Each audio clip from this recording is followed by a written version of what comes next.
Hello there ladies and gents, how's it going?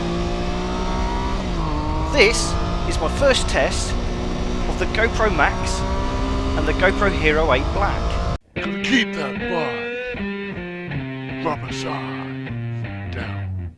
Now this is in no way intended as a review of either of these two cameras. I will be doing a more in-depth version of that at a later date once I've got my head around how the cameras work. This is just me having a quick look at the footage from each of the cameras and just seeing what they're all about, getting my head around them. Now I've not explored all the modes of the GoPro Max, just the single lens option, as that I think is the most common use I'm going to have with it. But I am very interested to see what the other bits and bobs with that camera are like. Now I was having some issues with my in-helmet audio, which I was running into the GoPro Hero 5 Session, which you can see in this shot, and it was all crackly and rubbish. So yeah, I've binned that entirely.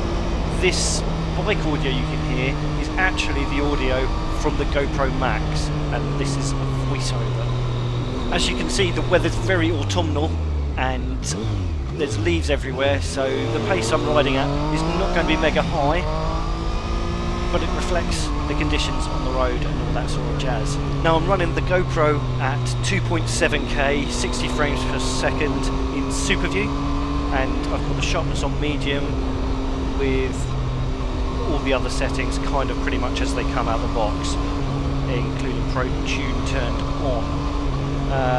Yes, the GoPro looks really good.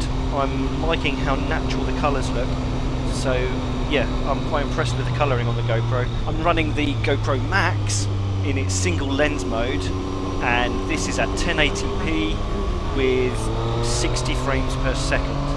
Now, if I was using both lenses, I think the max frame rate is 30 frames per second, but it looks silky smooth. And again, the same settings regarding colouring and all that sort of stuff from the Max. And again, the colouring looks very natural. As you can see from the view from the 8 Black, I normally use the GoPro Hero 5 Session, and the colouring compared to that is a world apart. I do have a Hero 7 Black as well as a Hero 6 Black, but I didn't like the 7 stabilisation, and I found the full-size cameras a little bit of a pain, so I always opted for the GoPro Hero 5 Session. And it's a fantastic little camera, really good, and small, brilliant. I really wish they'd bring this little session back, especially if it could be as good as this, the GoPro Hero 8 Black. Anyways, I hope you enjoyed this little introduction to the two cameras I've just got. I will be doing a full review on each one as I get my head around how they work. This was literally just my first go at sticking them on my helmet, on the bike, and pressing record. Anyways, if you haven't done so already, please click that subscribe button. It would be great to have you come back for some more, and then you'll be able to see my full reviews if they're of interest to you. If you like this video, please do give it a little thumbs up, we like them. And if you didn't, you can always give it a little thumbs down, that's all cool, it's all cool in the school. But whatever you do, please drop in a comment. I'd love to hear your thoughts, especially on these new cameras. I'm really looking forward to getting my head around this GoPro Max. I think it has got such a great potential. And the fact that it's waterproof too makes it so much more usable than the Insta360 One X, which is also a great camera.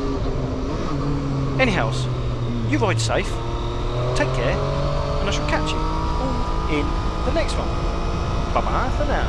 Keep that body rubber side down. You know, you gotta keep that body rubber side down.